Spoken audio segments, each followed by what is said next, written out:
We drink tequila. We talk. Welcome to Team Tequila Talks. We are back. Back in the building. There it is. Hey, Sherry, that's what I was looking for. All right, we are going to be drinking. We're back with some fanciness is what it is. What are you drinking, Sherry? I am drinking basically something similar to you guys, but it's coconut milk, disaronno, tequila, nutmeg, almond extract, and vanilla extract. Wow. Nutty. Nutty, still wintry, still good. Yeah. Still delicious.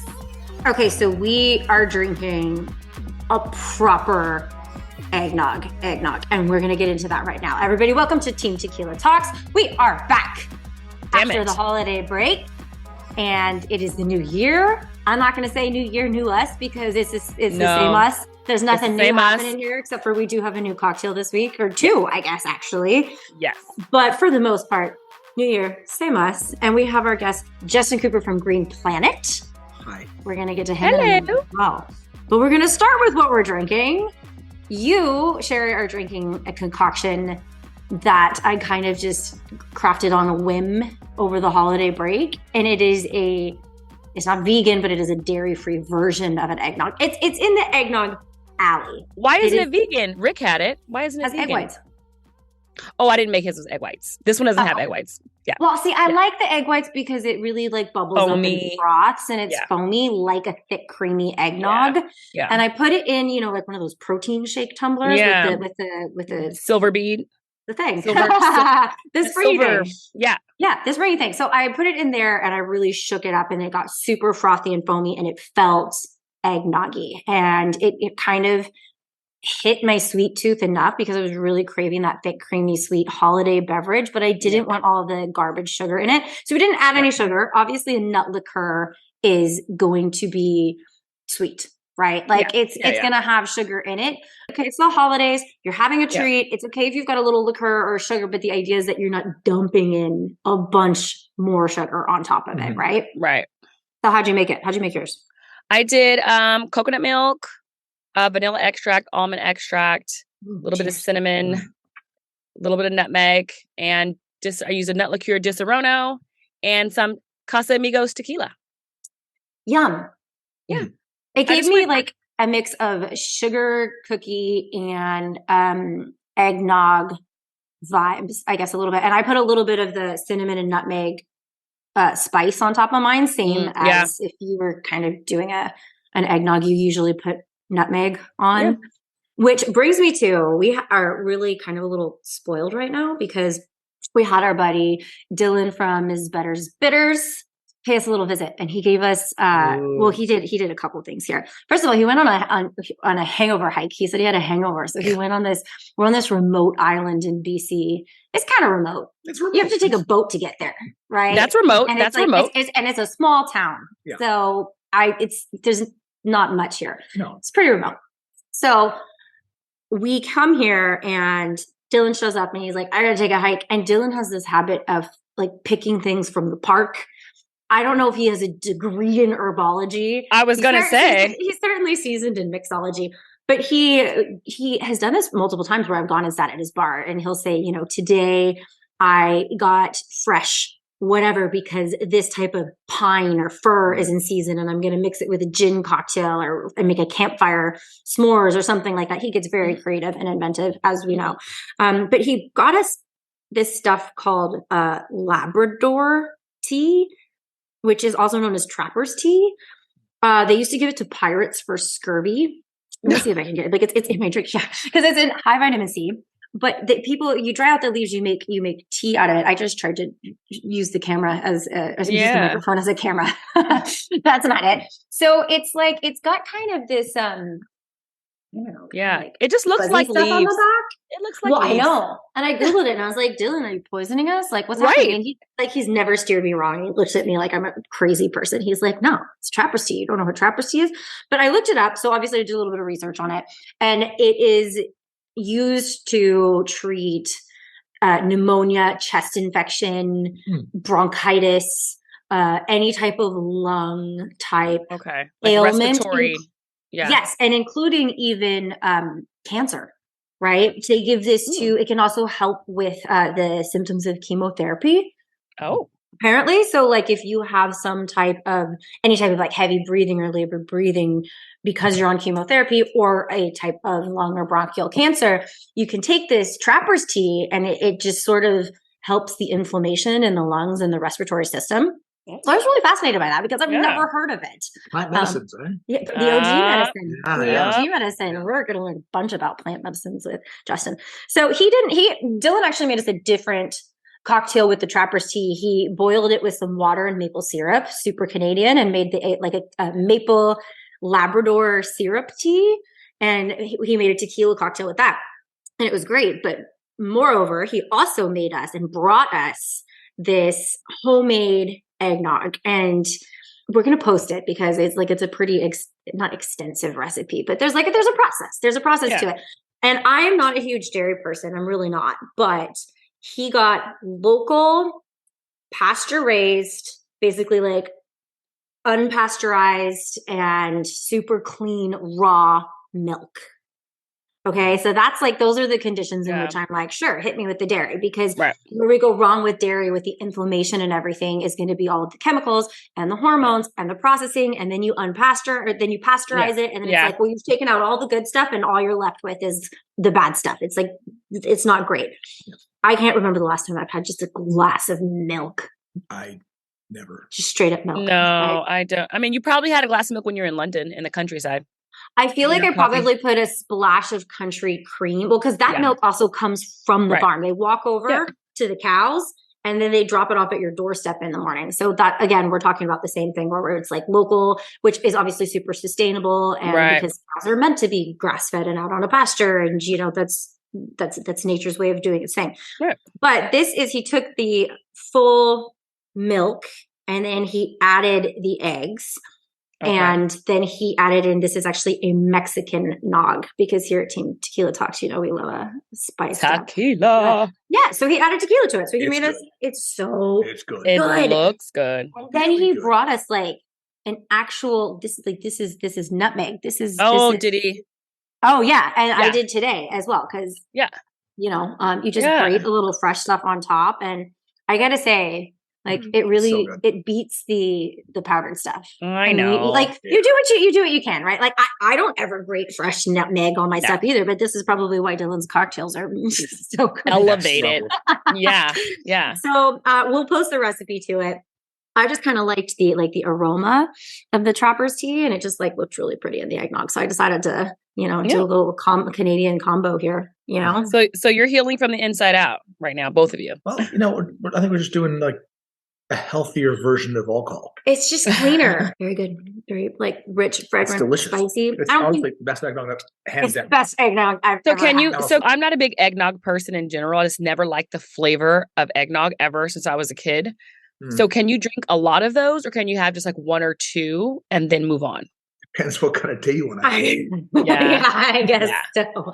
It's dense. Yes. But I also only poured a couple of ounces in here. So I feel like this is not something that you chug. No. This is something that you sip, and you're sitting around the fire, and our fire was on, and it just keeps sporadically going off. I was really excited to do this in front of the fireplace with our nog, and 2023 off to a great start. Oh my God. So I think that you kind of keep it cool. I've got the rest of it on ice right now, which we'll top off in a bit. It seems like more of a laid back social sipper. Yeah. This is not something you chug. I wouldn't eat it I wouldn't drink it with a meal either. No, this is by the fire. Okay. More like a dessert, or maybe like a cozy. Okay. I don't know. It's not overly sweet. No. But it is rich. That's good. Party as a drink goes. We've got our Canadian here. Yes. Okay. I'm in Canada right now. The fireplace would be more telling if it were working. We're sipping our super tasty nog. New Year's just passed, so I feel like we're slowly transitioning out of the holiday season. But I'm in Canada. We're celebrating New Year's, a little post New Year's, and I always find it interesting that the dairy situation is different in Canada and in Europe and the United States, because I will put local cream, farm cream, whatever, in my coffee when I'm in Europe, but I usually don't do that in the States because even if it's organic, I just feel like if it's got to sit on a truck for like a week to get to me, it just impacts the quality. And I'm super particular. I couldn't agree more. I eat wheat in Europe. I don't eat whole grains from North America. That sounds funny, right? But Europe, they don't use certain pesticides. They don't use glyphosate. They don't use glyphosate to dry or cure the wheat. Yeah. And that's what Greenplanet does. Greenplanet is, I mean, you're going to tell this better than I am, but Greenplanet is all about building a better and more green planet, right? So it's about growing things that in a healthy way, in a clean way, that are going to be better for you, better for the environment. Right. But you can elaborate. Tell us about Greenplanet. Greenplanet is predominantly cannabis related. So Canada's had a long-standing relationship with cannabis for a very long time. We were the second country in the world to go legal. I'm not certain that was the best. Uruguay. Yeah. So fun fact. Really? I'm going to jump in here because I was just in Amsterdam, and I got to say, we were getting one of those like private boat tours with the cheese on a one plate and the canals and the nights, and it was amazing. And we're like, yeah, because weed's legal, and he's like, it's not legal. Mm-mm. It's not legal. It's just that they don't enforce the criminality. Right. So more or less it's decriminalized, right? It's still not legal, which is crazy because you think Amsterdam actually shockingly highly illegal in so many ways. It's so crazy. It's I feel like they do it the right way because it's not legal, but it's the big part of their tourism industry. Why would they cut off money into their country? But they're trying to close that down too. Are they? Oh, they are. Yeah. For a long time it was very, do what you want, and it was really, really strange. Even large lighting companies, if they were directly making money from cannabis, the owners of those companies could have gone to jail. And they were actually really enforcing like indirect sales towards cannabis. So Holland is not what we all thought it once was. It was years ago. Years ago, it was really, really, free for all. Everybody went from the US went to Amsterdam to, Right. But so I actually am not a massive THC person. I dabble, but I certainly I think it's because I'm so type A. I don't like getting too high. If I get too high, I can't sleep. But if I have a little bit, then it makes me fall asleep when I'm supposed to be social and having fun. So occasionally I will use it, but we were in Amsterdam and we went to a cafe. And that was my big question is if it's not legal, it was a fully operating cafe, and the guy rolled right there on the counter for us. It's very open. It's just insane that something that is not legal is so decriminalized to the point of people are running full businesses. Could you imagine in the States or even even in Canada, you have to go to a BC Liquors or an Ontario Liquors. You have to go to a government licensed store. You can't get anything in a grocery store. You can't just there's no pop-up shops. There's no nothing. Alcohol is so heavily regulated. Canada is still very regulated though. So regulated. Somewhat, but I mean they've opened something called Farm Gate, so the growers will be able to actually have people come to their gardens and consume at their gardens. So that's going to be an interesting little thing for the kind of like wine tasting. Yeah, like wine tasting. I'm like, whoa. Exactly. So that's a new up and coming thing for the cultivators. I mean, legalization in Canada has not been, in my opinion, something that's been fantastic. Only because the government, and this goes for a lot of states too, they don't care about how many licenses they put, or they don't care. All they care about is just collecting their tax and the size or scale. Like normally you'd have marketing boards for dairy or certain citrus, and they regulate the amount of supply so that it doesn't destroy the price. And where marketing boards are a great idea, and they can say you are allowed to this much canopy size. They gave licenses out and said, here, have at her. Or you can do a micro and you have that much canopy size. But the large licensed producers in Canada have had a free for all. And I think there's 3 billion grams, I heard that as being a number, in excess sitting in safes. There's so much cannabis, and it just destroyed the whole. But it can't, listen, I don't think weed goes bad easily, but it's got to like kind of eventually go bad, right? I've been trying to consume it all, and I'm failing. You're on a personal mission. I'm going to officially say citizen dedicated Right. to assisting the government of Canada and the economy of your country. Yeah, I thought it was a good start. Doing my part, exactly. You have Grow Greenplanet. Green Grow Planet is a THC company, and then you have like CBD arms. Are you like? Is it just so one? Okay, I'll give you the the Cole's notes. So Greenplanet. That's Cliff Notes for Americans. Yeah.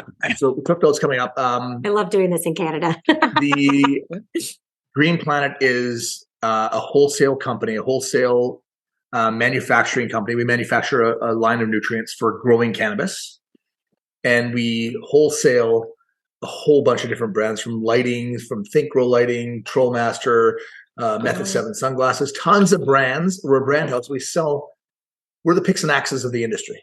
Got it. So we sell to all the licensed producers. We sell to anyone cultivating cannabis, and we're really selective on purity and quality of ingredients. Okay. So, if you hear that noise, that's me just grating some fresh nutmeg. Yes. Spicy and fragrant over here. It smells so good. Yeah. So all the terpenes coming off of the nutmeg. When it comes to cannabis, I mean, and anything that has smell, right?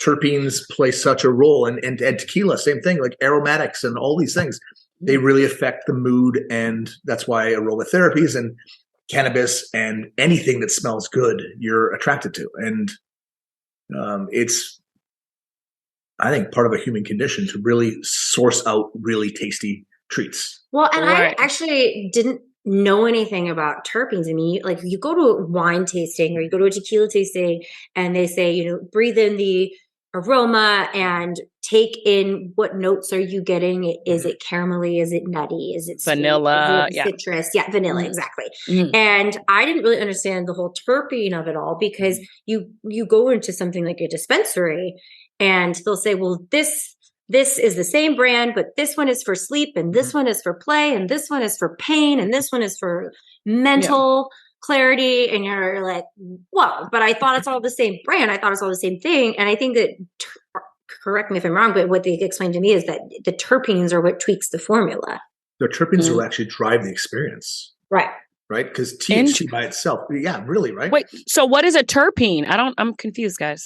It's a smell? A terpene is a smell. So, for example, like lavender. Yeah. Right. Everybody's familiar with lavender. Lavender produces something called linalool, which is the terpene found in lavender. Oh, so I hang eucalyptus? Yeah. Yeah, you hang eucalyptus. Limonene is from lemon. Right. So that is the specific terpene or chemical compound found in citrus. And you'll find hundreds. Cannabis is a funny plant because hundreds of terpenes work in cannabis. It's one of the only plants in the world that contains such a broad spectrum of terpenes.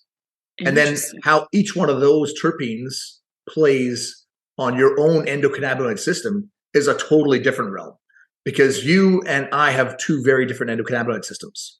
Right. And I know some people that have broken endocannabinoid systems because they consume way too much cannabis. Oh. Like talking about yourself, Justin? I'm not broken. No. I know someone. Over here, hence the He's like, I know some people. Yeah. But no, mine's not broken because I actually take days off.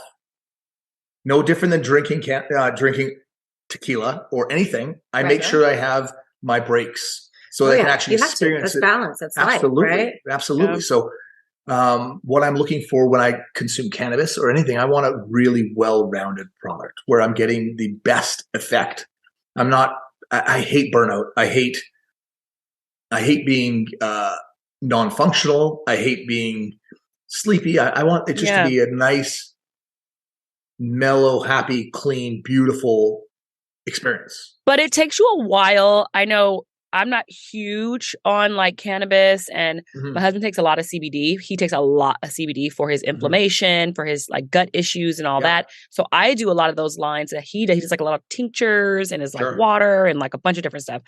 But I did find one gummy that if I take a half of one before night, it doesn't knock me out, but it just kind of drifts you. And then I feel like that your other part of yourself kind of then relaxes you. And then you just kind of, because I've had weed before where I've been like, I was awake, but I couldn't move. Yeah. So you hit you hit the nail on the head. You had the perfect dose. But we've all had that experience where, you should have just eaten the ears on the gummy bear.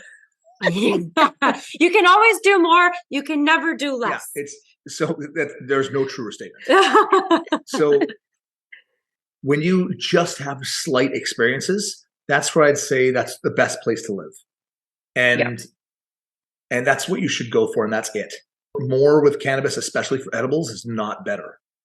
No. And the beautiful thing about regulation has been we can actually test for milligrams of cannabinoids. Well, and it also stops from all of that really dangerous synthetic weed. Yeah. Right? Like you hear these horror stories about people that are going to the emergency room or getting paralyzed because it's chemicals. It's not real. It's synthetic. Sativa, right? Stuff like you can't, like you shouldn't be putting that stuff into your body any more than you should be putting chemicals in your food, right? Right. Figured out yet. They haven't been able to figure out how to make cannabis because there's so many chemical compounds and Sativex and these type of companies that actually makes people go psycho. So you mentioned earlier plant-based medicine, and we've got our Trapper's tea over here, and I just said to Dylan, "How come I've never heard of this?" And he's like, "It's ancient. This is like I said, they used to give it to pirates for scurvy back in the like 1500s and stuff, and this was before Big Pharma existed." And I mean, my theory is that Big Pharma just wants to make it easier for you to take a pill. Because realistically, if I'm having any type of pneumonia, upper respiratory infection, flu that's bothering me, it is way easier to take your NyQuil and numb it out.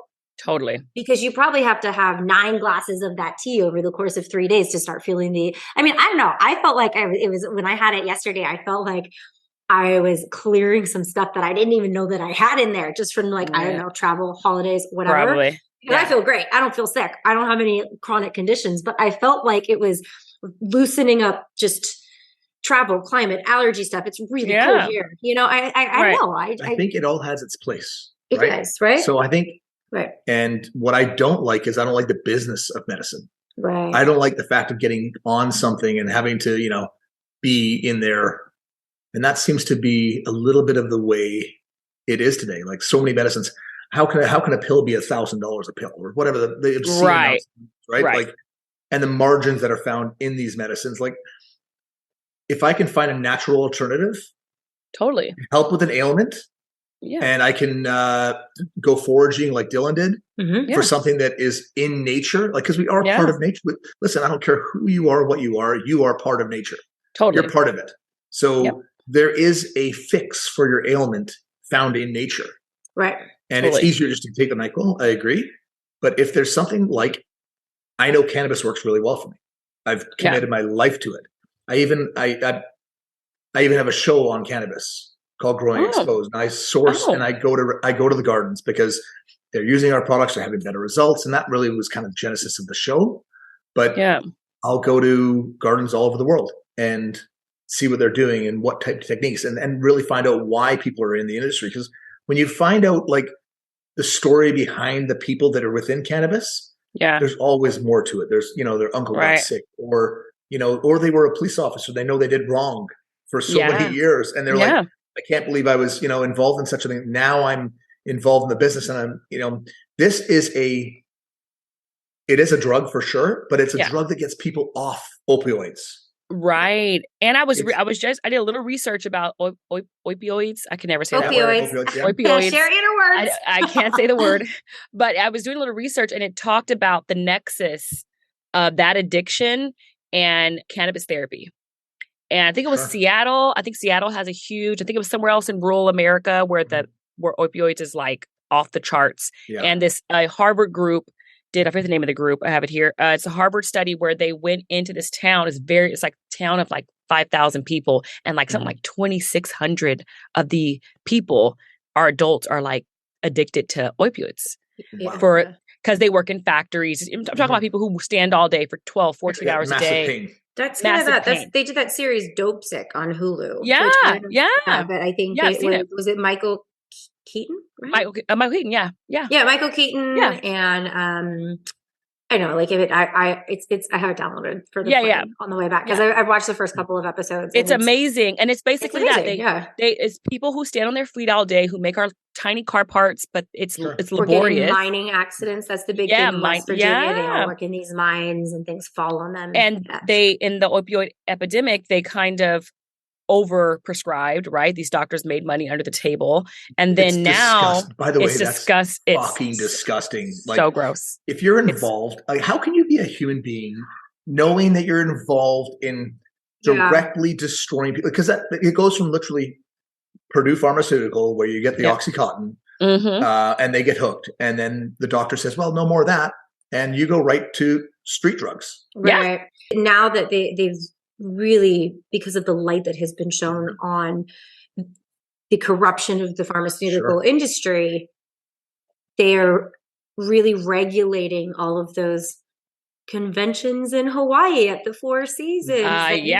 Get invited to Panama and Costa Rica. They're optional lectures where you can just hang out by the pool and have a Mai Tai. These are smart people. These are doctors. I know. Well, now I think intelligent human beings. Yeah, I think the issue is like when in this study is like they wrote this like a big study, and they said basically that when it started to affect the everyday people, the mom who had birth pain and then she got addicted, the lawyer, the cop, the doctor, when they themselves started being addicted is when it kind of became a thing. But cannabis was used in this study from Harvard to try to get them off of the opioids and then to maintain some certain level of like pain management for inflammation. I have here, it says for digestive, ulcer, colitis, Crohn's, irritable bowel, and the inflammation that's caused by chronic back pain for like slip disc and all the things. And they had an 85% success rate if it was dosed correctly for, you know how you were talking about the different strands and what you can and cannot do. It took them like 6 to 8 months to dose for a week for a certain, like, oh, that didn't work. So, I mean, it is micro. It is a very micro thing, whereas drugs are more like, take this, take that. And it's like general. Yeah, because what they will be doing on cannabis is they will be being able to identify very easily what endocannabinoid system your system is. And they'll be able to give you the exact amount of CBG, CBD, CBA, THCA. Alphabet soup. You know, literally your alphabet soup of and they'll say you need this much of this, and they'll go here. Now we've isolated every one of the cannabinoids you like. Here you go. This will fix that ailment at that exact dosage. That's so incredibly complex, though. It is. Oh, yeah. I just feel like if you are, you know, your average Joe or Jane, and you go, "Oh, I got in an accident and I hurt my ankle," it's really difficult to go, "I think I'll just try some marijuana," and you don't know how to. You don't know how to fine tune. You really need. There should be some type of profession. I mean, I feel like you probably do this unofficially, but there should be some type of profession the same way that there's a pharmacist at a pharmacy. I feel like you walk into a weed store and the vibe in there, almost everybody's like, "Yo, want to get high, bro?" Like it's less about catering to what you're trying to get out of the experience. And that's honestly where bud tenders and where anybody Did in you cannabis. say butt tender? Bud tender. But you said butt tender. Like I tried to get butt tender. Wait, bud, B-U-D? B-U-D. Oh. But I mean, butt tender's cool too. What kind of night did you have last night? So no, but that's the job of the bud tender. And unfortunately, especially in Canada, we've been sold on the idea that THC is what we want. And THC actually is exactly what I don't want. So a 26% to 32 or whatever it is percent THC seems like a bad idea for me. I want 14%. I want low THC. Yeah, this is no different than you walking into a liquor store and saying, "Hey, give me your strongest alcohol wine, please." Right. It's just, what are you doing? Right. But that's unfortunately the industry isn't really in its infancy, and people are just unaware. And THC is the thing that literally it spikes, it knocks you out, and it isn't pleasurable. So a bud tender is somebody that's going to work for a company, someone marketing, someone selling. No, they're the one at the till saying, "Hey, what kind of weed do you want?" Oh, I think in my experience, and I haven't gone to that many dispensaries because I'm more of a tequila girl myself. Sure. But I mean, like, usually I'm always down to like try something, or when I see Justin, he's like, "Hey, try this." I'm like, "Okay," Yeah. But I'm not. I would Hopefully, I've never steered you wrong. no. Some of my best nights with Justin. but I mean, I just think, when you go into a dispensary, it can be very overwhelming. You don't know where to start. So you kind of have to just rely on the packaging of, is this for a good time, or is this for a sleepy time, social, Most cannabis at the dispensaries, in my opinion, are subpar, and I don't buy them. I like bougie, like no different than Sherry likes bougie. perfect tequila. I love bougie. So listen, like there's tequilas. I also have a substantial tequila lineup at my house, and he's got a whole tequila room. I know. I've seen it. I mean, I've seen photos of it. Yeah. So I have a fair bit of tequila, and I no different. I don't like having the Joe Blow tequila. You don't like the Joe Blow. I don't want Jose Cuervo. I don't like basic Jose Cuervo. Yeah. Swag. But wait, where do we go for bougie weed then? THC or CB? Where do we go? So this is the problem. The best way to get it is grow it yourself.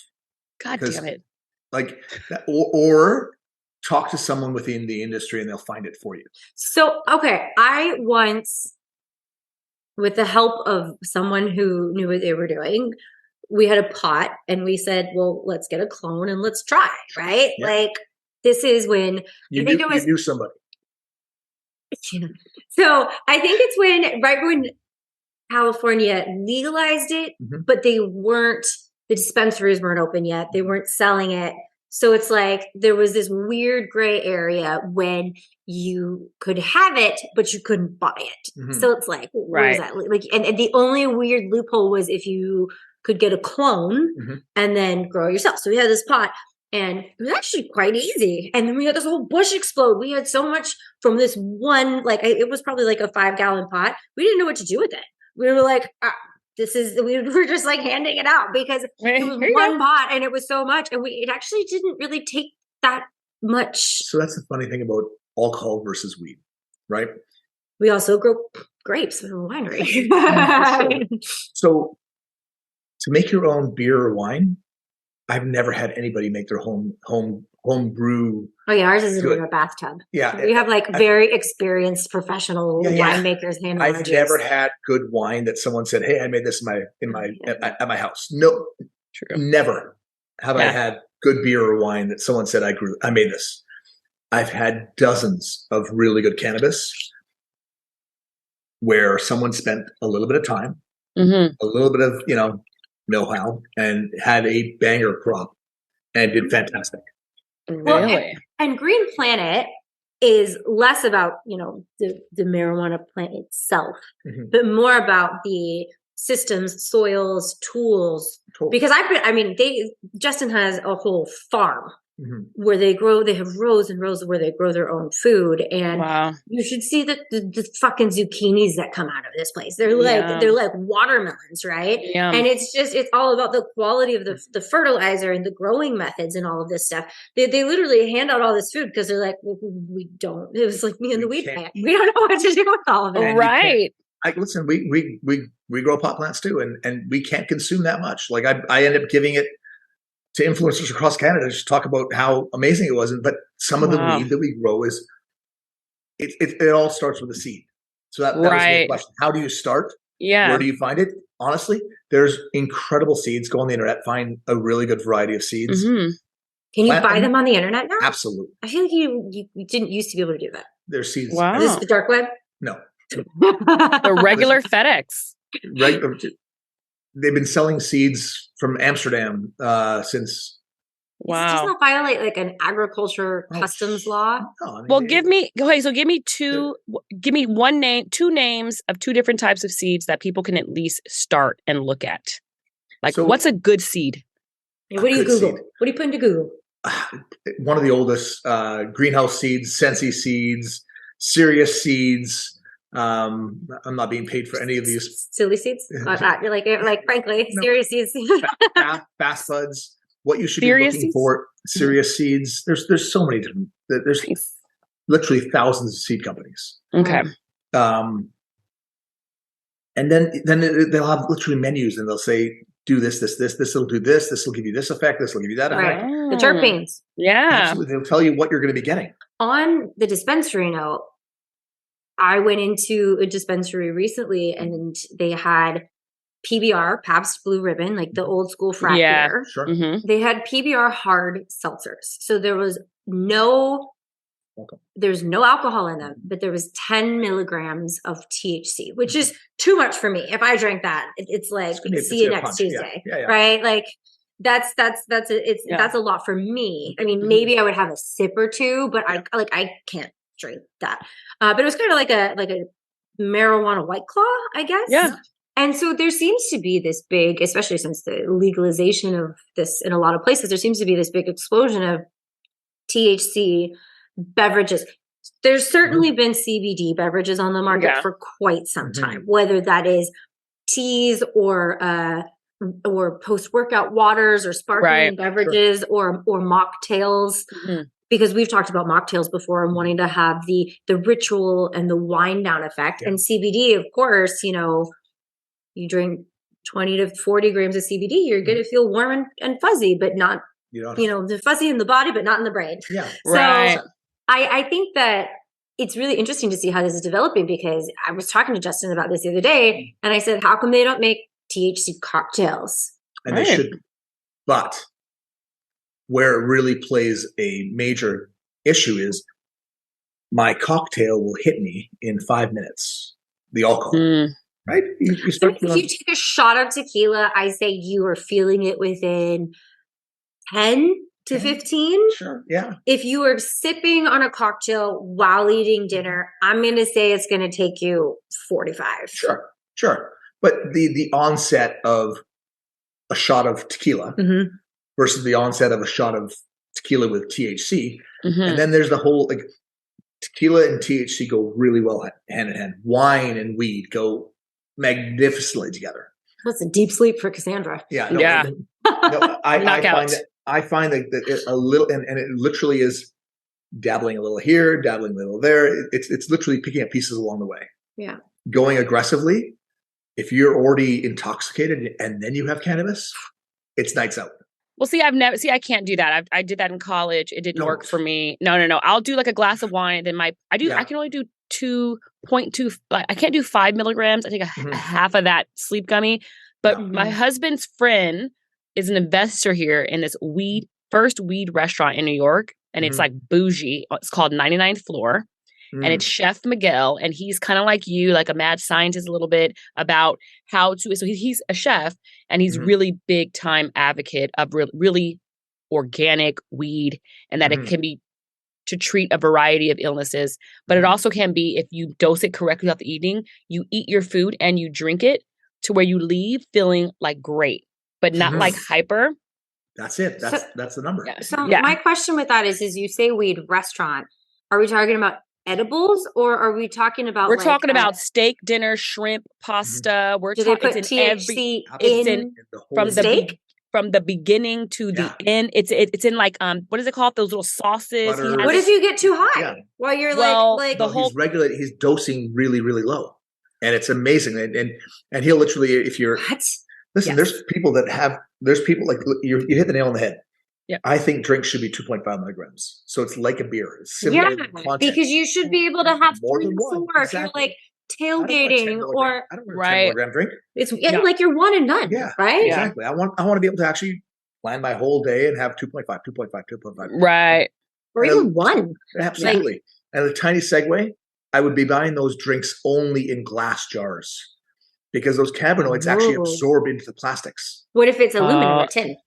It's absorbing into the plastic in the liner of the tin. That was a very expensive piece of research that was done. Oh, wow. On Growing Exposed, we actually visited Lagunitas was doing a beer, and they did a ton of research, and the cannabinoids and the THC were dropping month after month. Really, they couldn't figure out. Because it's sitting on the shelf and the aluminum is sucking it out. Absorbing it. Yeah. Well, they say that too. I mean, about even sparkling water, they say you should always be getting your sparkling water in a glass as opposed to a can. And do I try to do that? Sure. Is it realistic all the time? Not necessarily, right?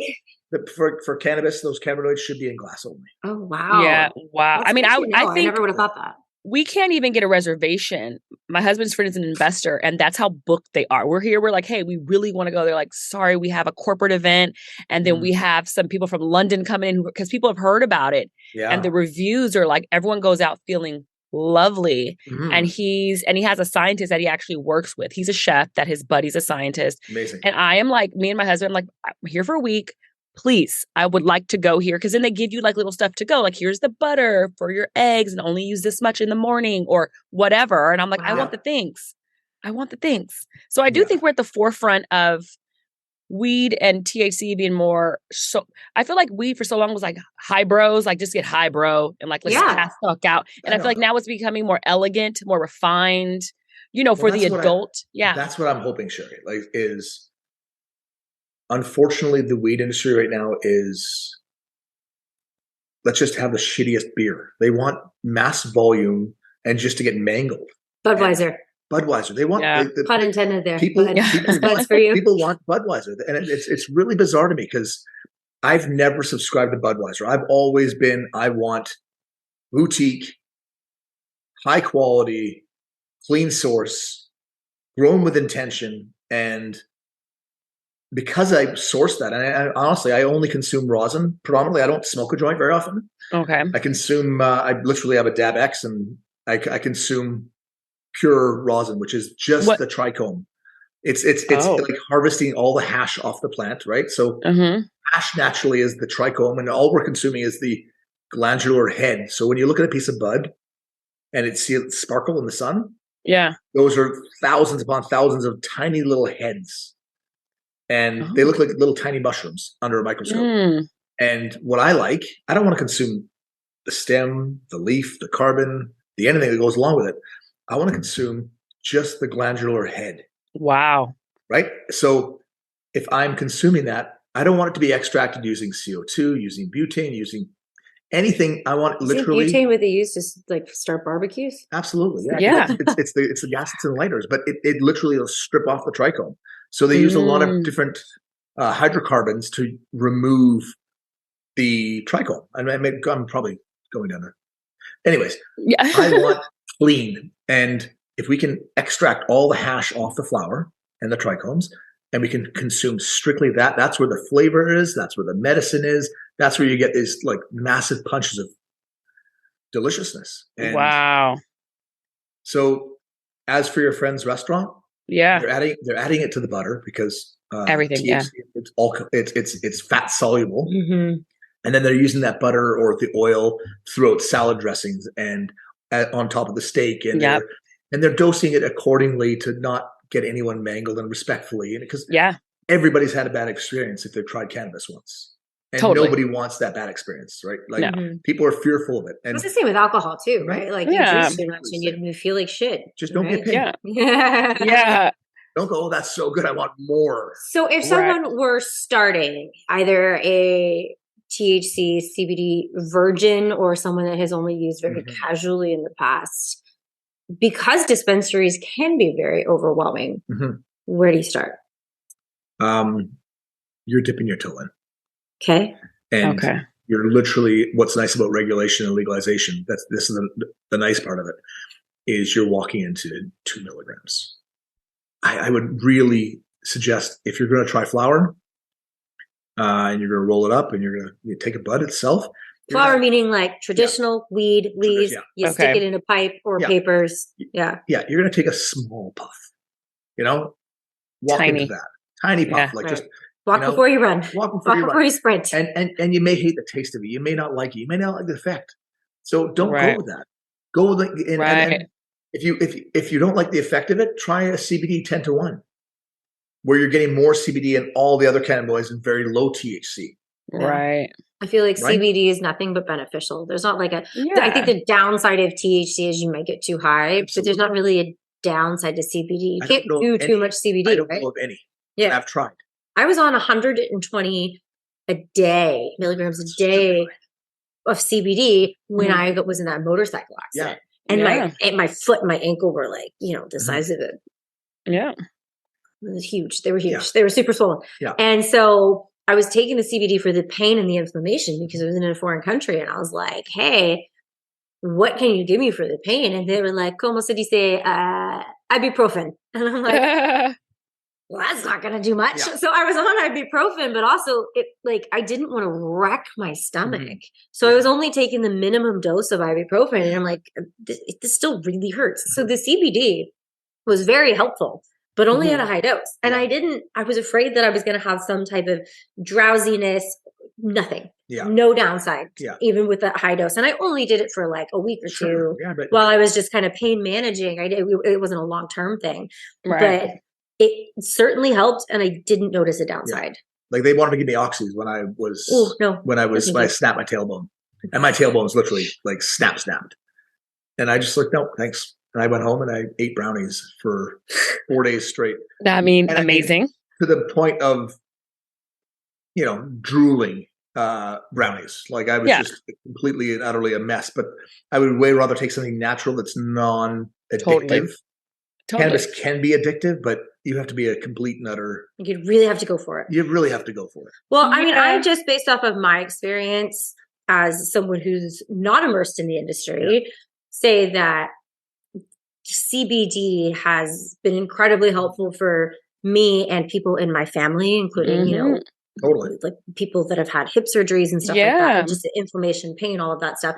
So I would say maybe start with that. If you're super weary and you say, I don't want any psychoactive effect whatsoever, but I want maybe some of the benefits of this. CBD is the children. Yeah. Well, and there's like we said, there's CBD beverages, there's CBD pills, there's CBD creams, there's CBD tinctures. Like it's a really, if you CBD gummies, you can say, how would I like to consume this? And it is available to you. Yeah. And you can go to your doctors. I do this along with my blood work, your yearly checkup, have them check your inflammation levels. It's such an easy test they can run. And then you can see, just ask them, say, hey, I want to do an inflammation. Also want to check my inflammation in my body. It's just another blood prick, a little more blood on a little pad, and it gives you 0 to 100. Obviously you want to be under like 15, under 20%, 15 is kind of where you should live. But I do a bunch of CBD. When I went and I get like my heart check and all this stuff checked, and I was at like 5.2, which she was like, no one is that low because we're Americans and we freaking, even if you don't smoke cigarettes, you're walking behind somebody with smoking a cigarette, and our food and our gas and pollution. I do CBD every night in a tincture in like this big water bottle, which I probably should stop consuming that out of plastic now that I think about it, because it is in plastic. But I just down it. The CBD is absorbed in the plastic over time.